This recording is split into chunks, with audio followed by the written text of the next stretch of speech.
Jadi sebenarnya background saya itu perbankan ya. Hah? Pada saat kamu start berapa banyak jumlah karyawan yang kamu Karyawan libatkan? saya pas start itu 1. Hah? Salah satu alasan saya kenapa di bisnis clothing, karena semua orang butuh pakaian. Lu berapa tahun ya? Saya udah hampir 10 tahun kira-kira.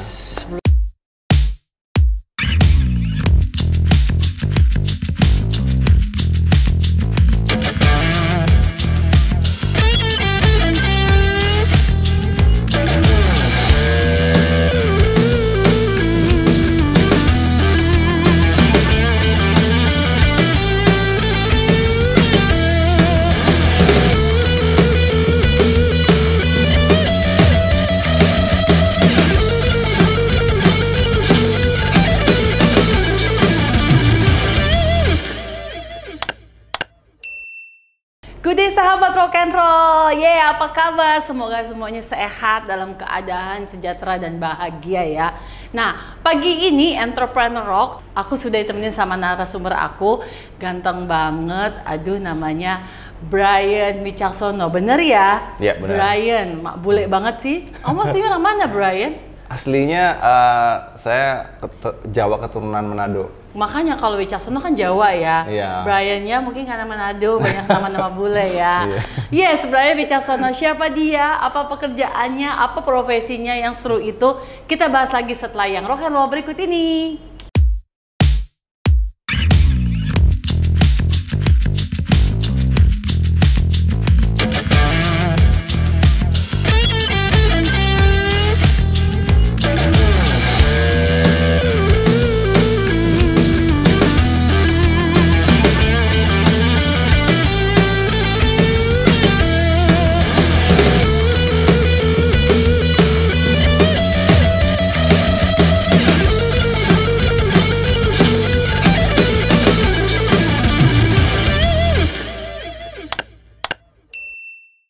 Sahabat rock and roll, nah seperti aku kenalkan tadi bahwa Brian Wicaksono adalah salah satu entrepreneur rock yang hits. Nah, mungkin dikenalin dulu kali, kamu sebenarnya bisnisnya apa?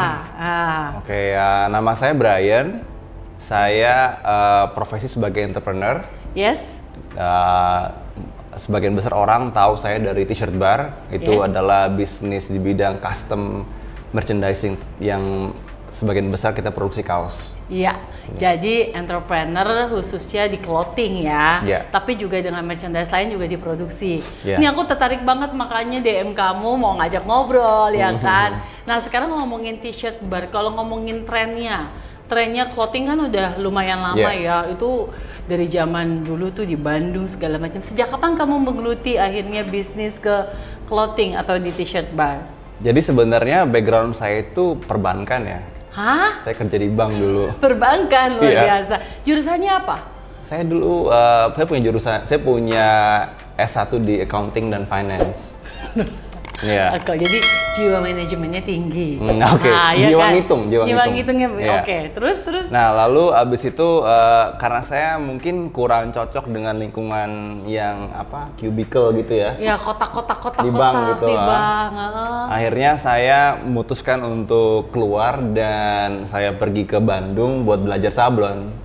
Oke, tunggu dulu sebelum kita ngomongin belajar sablon.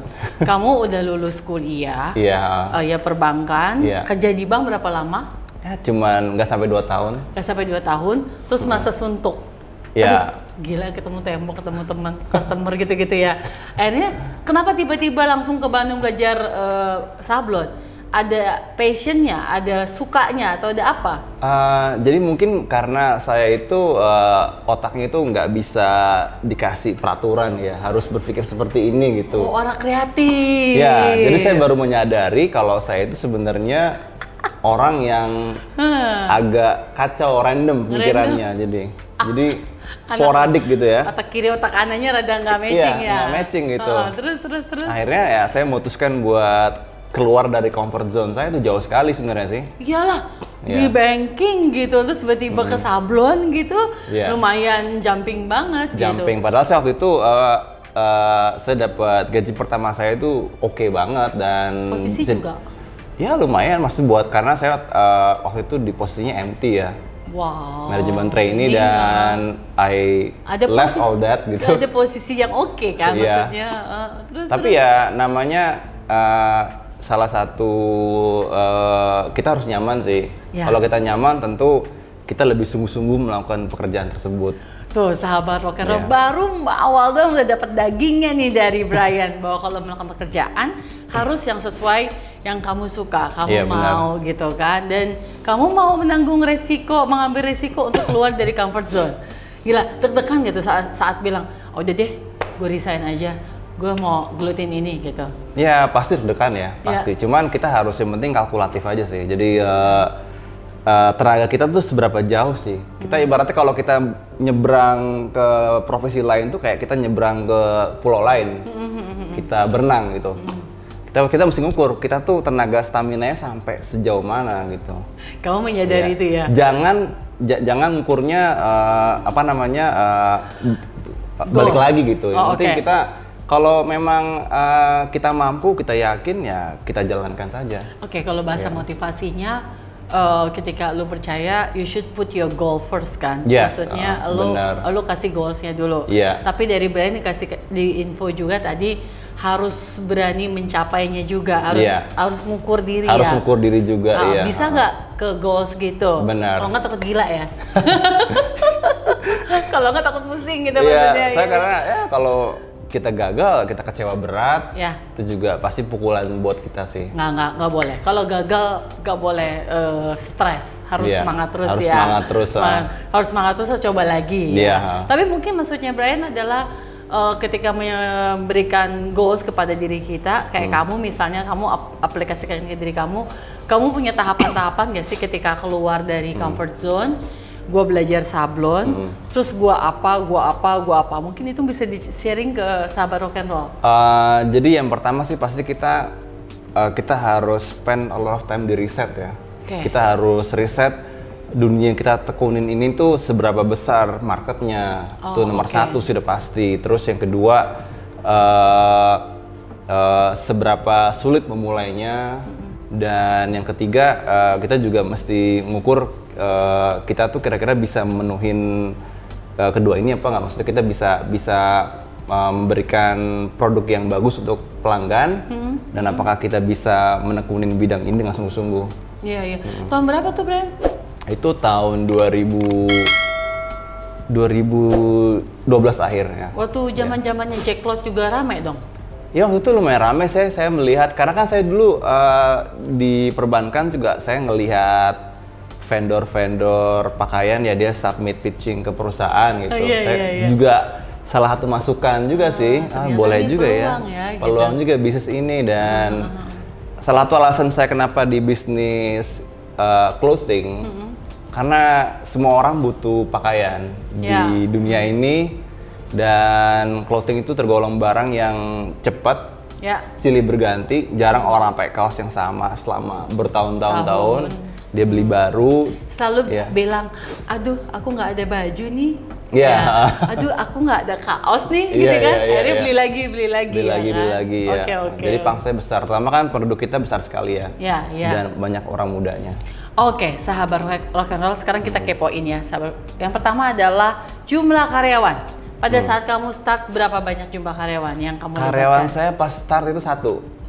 Hah? 1 orang? Jadi saya sama 1 orang. Dia sebagai? Dia sebagai tukang sablon. Luar biasa. Dimulai hanya dengan 1 orang nih sahabat rock and roll. Brian udah bisa memulai bisnisnya. Jadi sama 1 orang dan saya. Kamu belajar sablon juga? Iya. Dan kamu bisa? Yang saya lebih ke jualnya lah. Marketing, sama ngitung cuan. Oke, 2 orang itu kamu berdua. Nah waktu itu kamu udah bisa produksi berapa banyak? Terus diceritain lagi detailsnya, mungkin jualan kemana aja? Waktu itu masih ini ya, masih megap-megap jualan ya, karena dalam industri kayak saya membuat clothing itu it's a business of trust ya. Jadi kalau kita memulai di suatu usaha yang belum punya reputasi, belum punya trust, otomatis orang juga nggak akan lihat sih.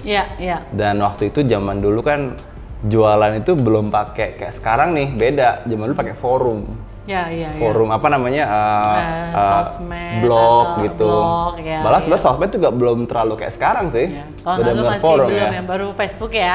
Iya, Instagram aja belum ada, pakai buat jualan juga orang ya. Nah, saya pakai forum. Nah, di situ saya pelan-pelan saya jalanin.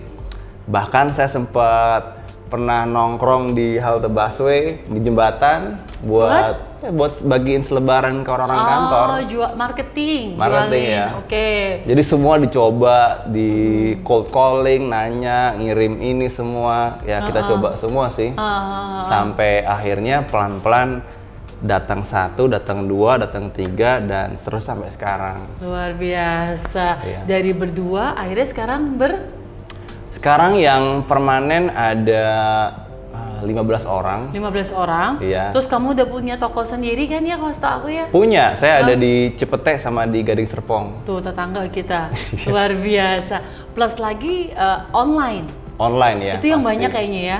Ya, karena sebenarnya kalau zaman sekarang itu semua bisnis adalah online bisnis sebenarnya. Jadi experience antara offline dan online itu semakin seamless ya, nggak bisa terlalu dikotak-kotakin ya. Iya, luar benar biasa. Sekali.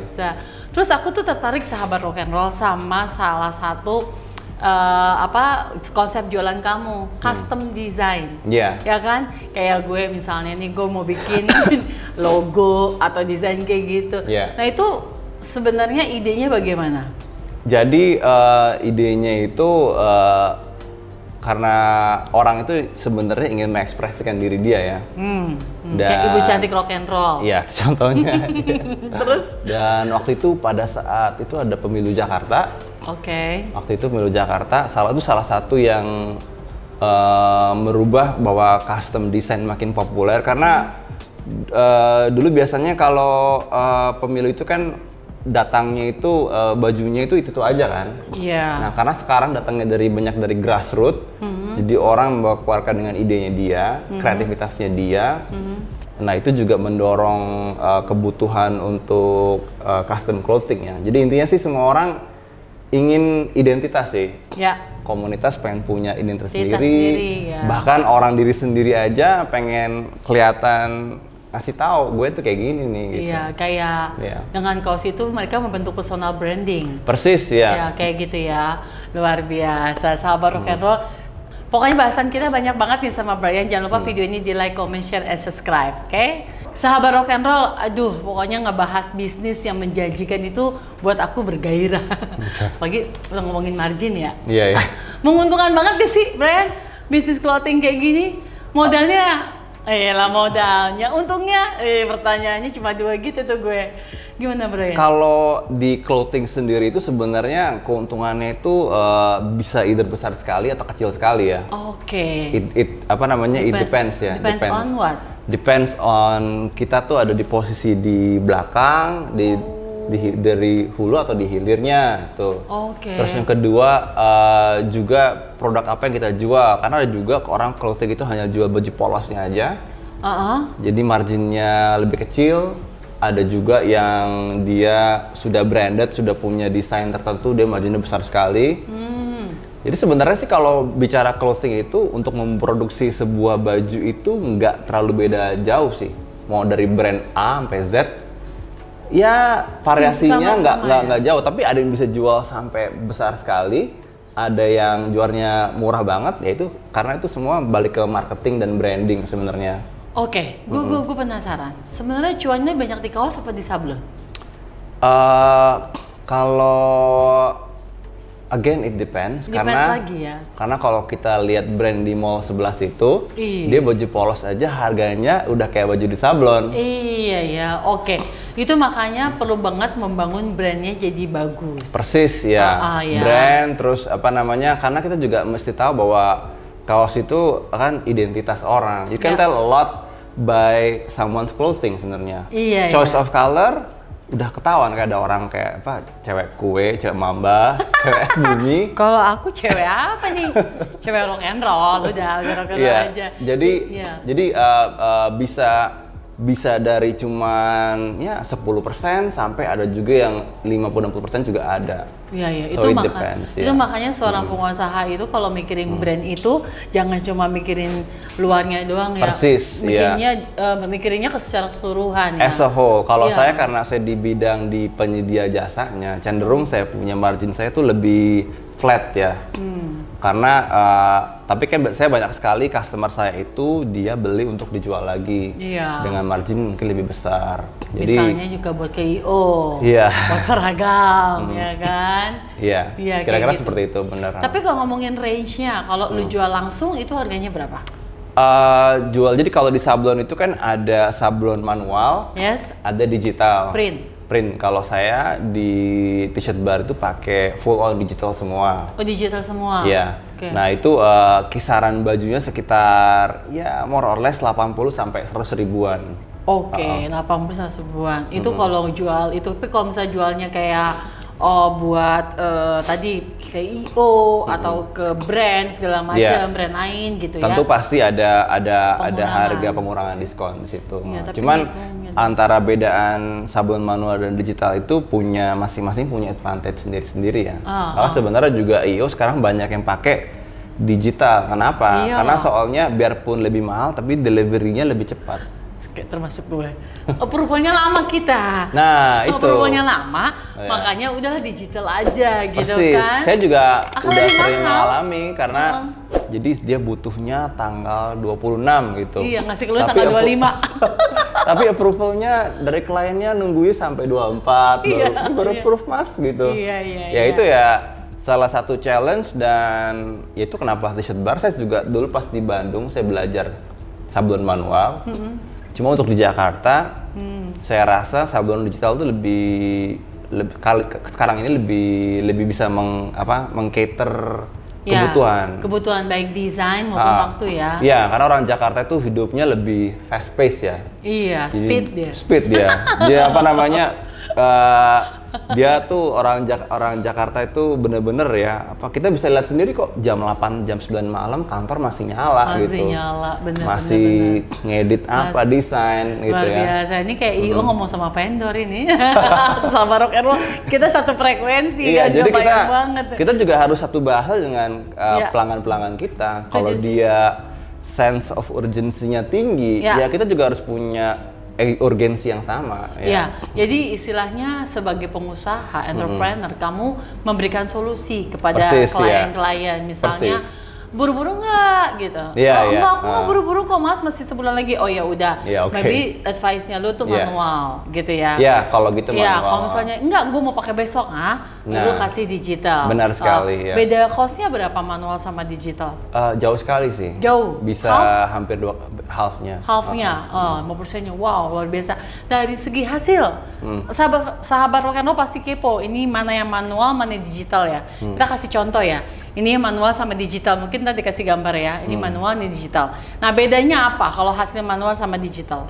Jadi kalau hasil digital itu dia karena dicetak oleh print head, jadi hasilnya dia bisa hasil full color. Oke. Warnanya itu tidak terbatas dengan tintanya. Kalau digital, Iya, digital. lu mau keluarin warna ungu dicampur apa gitu, Iya. itu bisa. Mau foto juga 100% bisa. tuh keluar. Keluar pasti. Flag-flagnya pun bisa keluar. Ya, Flag, Amin kalau ngomongin foto desain muka gue makeupnya pakai flag gitu keluar. bisa. Yang bener nih. Tapi Ayo lo. biasa sih orang sih diedit dulu ya. Tanggung jawaban nih. Dia nanya, boleh nggak itu jerawatnya dihilangin gitu. Iya, kalau gue nggak flag-flagnya gue keluarin ya, itu bisa. Iya. Dia ketawa dia. Tapi kalau yang manual, Sedangkan untuk manual itu dia warnanya lebih terbatas. Karena dia kan sebenarnya hasil dari gesutan tinta di atas screen. iya, Iya, jadi, dia terpaku sama kesediaan tinta ya. Ya, jadi tintanya harus dicampur secara manual, diaduk dulu, terus abis itu juga presisi detailnya pasti ada Beda-beda. kekurangan sedikit. juga. Campuran pertama maksimal, campuran kedua kebanyakan ungunya. Kayak gitu-gitu kan? Bener-bener, bisa ya. nggak bisa 100% sama kan? Iya. Oke, itu salah satu yang gue juga baru tahu. Ternyata seperti itu. Iya. Nah sekarang kalau challenge-nya di dunia clothing, Hmm. seperti apa? Di persaingan maksud aku.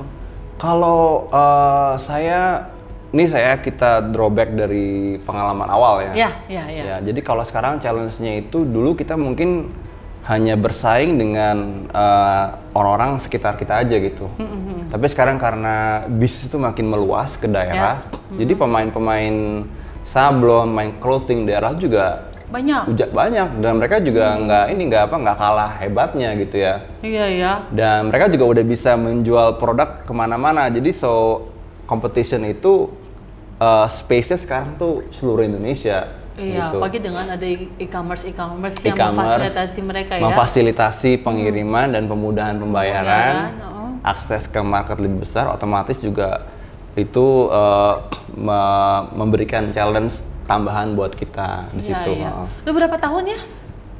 Saya udah hampir 10 tahun kira-kira. 10 tahun ya, satu dekade. Iya. Satu dekade berarti lu juga ada prinsip nggak yang lu tekankan ke karyawan atau ke lu sendiri, Brian, untuk jalanin bisnis clothing ini? Karena untuk jadi pengusaha survive di 10 tahun, kemarin COVID juga ya, luar biasa. Mungkin nggak bisa di-share kepada sahabat rock and roll apa yang kamu terapkan untuk menjalani bisnis clothing ini? Kalau saya sih, saya punya sebuah motivasi pribadi, itu only that fish go with the flow. Only fish go with the flow ya. Iya, jadi ya kita apapun terjadi di luar sana, kita harus bisa melawan, harus bisa berenang ke tujuan kita sebenarnya. Iya, kita harus ngikutin ya.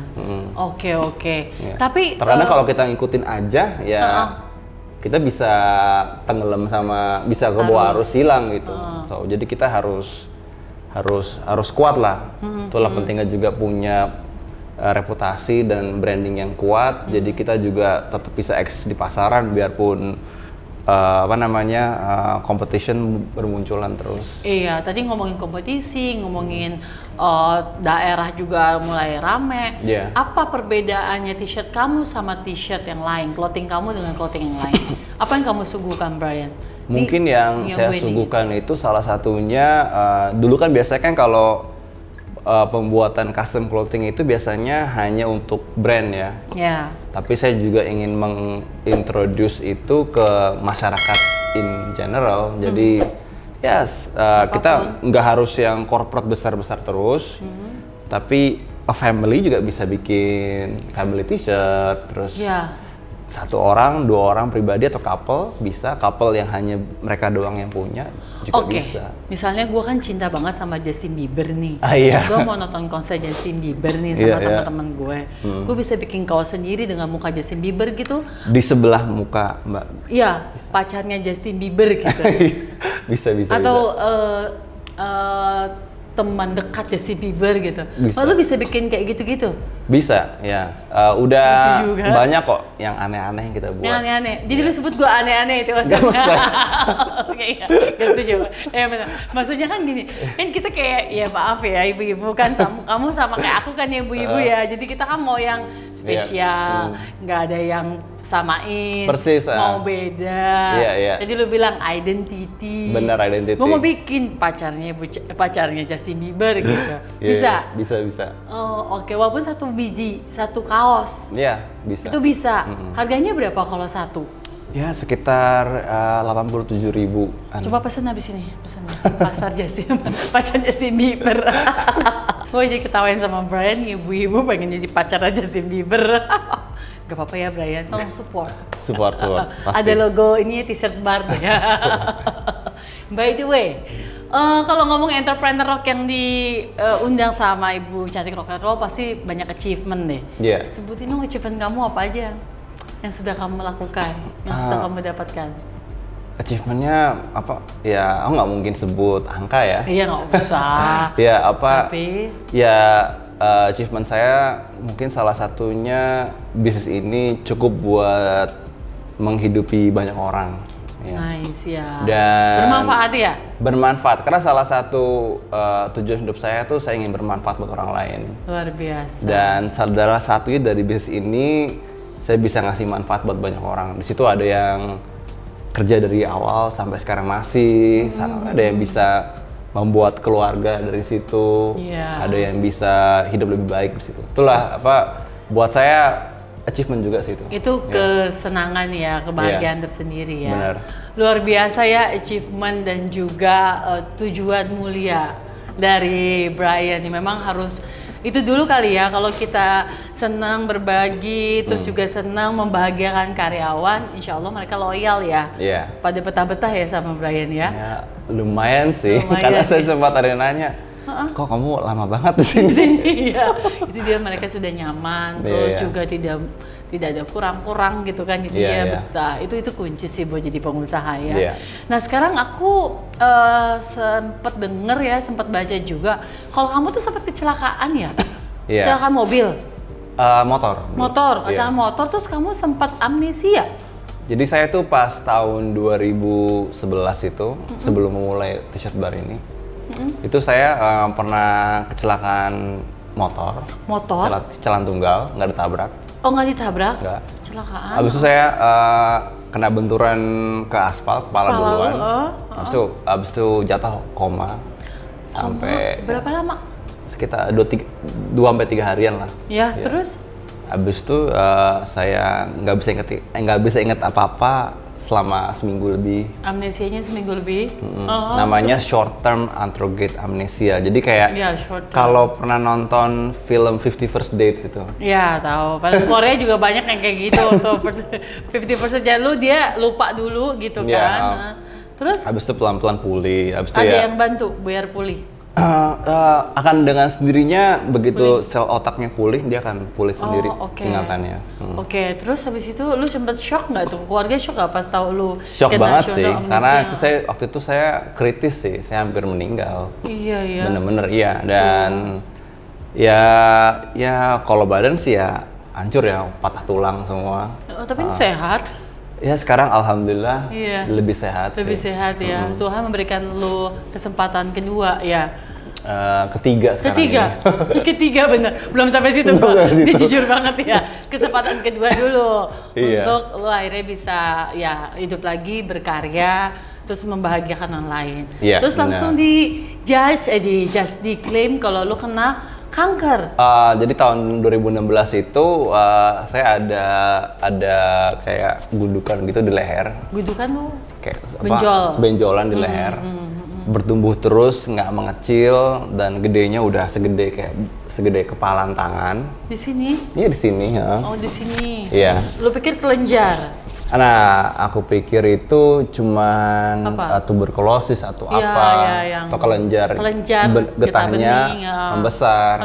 Terus? Nah, setelah pengobatan nggak sembuh, akhirnya saya biopsi. Saya bedah, saya ambil di rumah sakit. Lalu setelah dites ternyata itu adalah ini kanker ganas. Astagfirullahaladzim.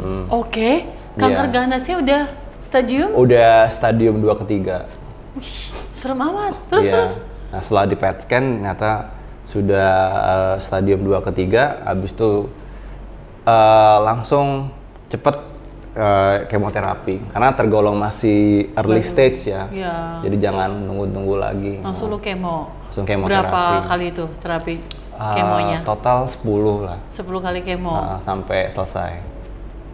Sempet drop? Sempet drop, botak, terus badan udah kacau, nggak jelas. Kebalik, waktu itu saya nggak kurus, saya malah gemuk. Membesar. Pengaruh obatnya. Habis itu juga metabolisme menurun kan.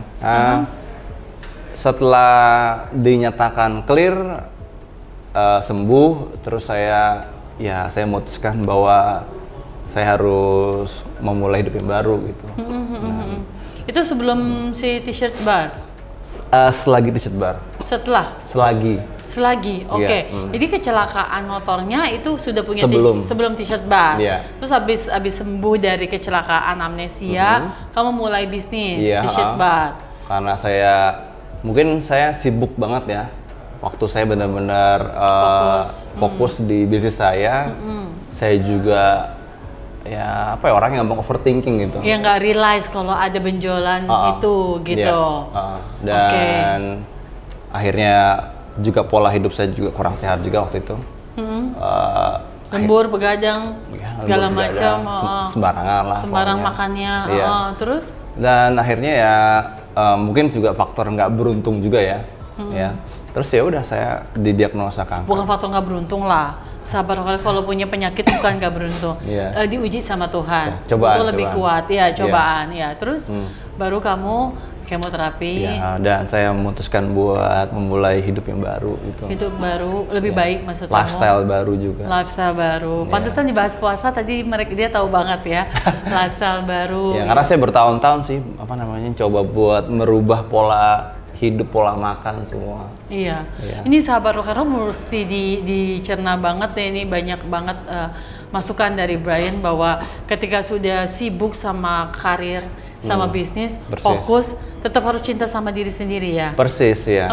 Kamu harus tahu banget apa yang terjadi di tubuh kita ya. Iya, benar. Gejala apa atau apa harus realize, jangan sampai maksudnya kecolongan gitu ya. Itu juga karena saya orangnya lumayan was-was ya. Kenapa nggak kecil, jadi saya periksa sendiri. Karena banyak juga orang yang udah terlalu telat sih. Iya, iya.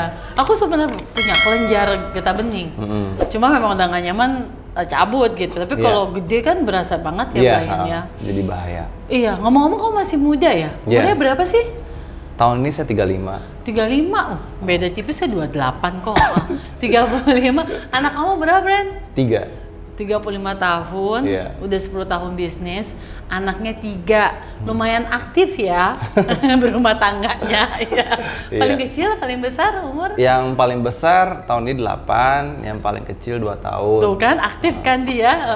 Yang paling kecil tuh karena saya setelah kemoterapi saya dinyatakan nggak bisa punya anak. Nggak punya anak lagi maksudnya? Harusnya sudah mandul, tapi tiba-tiba istri dia menunjukkan simptom hamil lagi. Habis itu saya langsung saya pergi ke tes kesuburan. Saya langsung tes kesuburan, langsung kayak, udah normal lagi gitu. Ya itu ya ampun, luar biasa ya. Iya. Tuhan punya kuasa ya. Iya, dan kamu punya anak lagi. Wah, jadi ini yang di rumah yang lagi drop, yang lagi stres, lagi bingung, lagi mau usaha, semuanya dapat banget nih masukan dari Brian ya. Iya. Mungkin tips terakhir nih dari Brian buat sahabat Rock'n'Roll ada di rumah. Kalau mau bisnis harus stepnya bagaimana? Tips motivasi aja, seperti apa stepnya? Kalau stepnya yang pasti kita harus riset dulu sih, udah pasti ya. Dan yang jelas bisnis itu adalah bukan sesuatu yang instan. Itu adalah perjalanan yang sebenarnya panjang. Jadi harus gigih dan harus konsisten yang penting sih. Konsisten, gigih, jangan menyerah ya. Jangan menyerah. Oke, satu lagi nih, kalau lagi drop di saat kayak Brian dulu ternyata divonis punya penyakit atau stres baru diputusin pacar, memang nggak usah drop, beb, cari lagi yang baru ya. Kalau misalnya punya divonis penyakit atau merasa bahwa dunia ini besok sudah runtuh, ya seperti itulah Brian. Kasih dong motivasinya, bagaimana caranya bisa bangkit lagi. Mesti bagaimana Brian untuk bisa dari 0 ke 100 lagi, energize lagi gitu. Kalau saya mungkin kita harus punya purpose dalam hidup dulu ya. Oh, purpose Justin Bieber tuh albumnya. Harus ada purpose. Bener ya. Kalau kita sudah mendefinisikan purpose kita, kenapa aku ada di sini gitu. Itu adalah tujuan utama kita buat hidup. Jadi kalau umpama kita jatuh, kita bingung mau ngapain, kita pikirin lagi purpose kita gitu. Purpose kita dilahirkan di dunia ini, purpose kita di dunia ini mau apa gitu ya. Iya, mau apa? Kalau kita udah tahu, kita udah jelas sebenarnya tujuan kita. Iya. Sebenarnya purpose yang paling gampang adalah kalau input dari aku, membahagiakan orang tua itu udah. Iya, luar biasa. Sama saya juga salah satu purpose saya itu, saya bilang saya ingin bermanfaat buat orang lain. Betul. Terus I wanna do things for people I love gitu. Iya, betul. Dan itu ya, menurut saya itu udah lebih dari cukup buat saya. Dari nggak punya nggak punya niatan hidup sampai punya lagi gitu. Iya. Jadi purpose tuh ngasih kita ibaratnya Motivasi.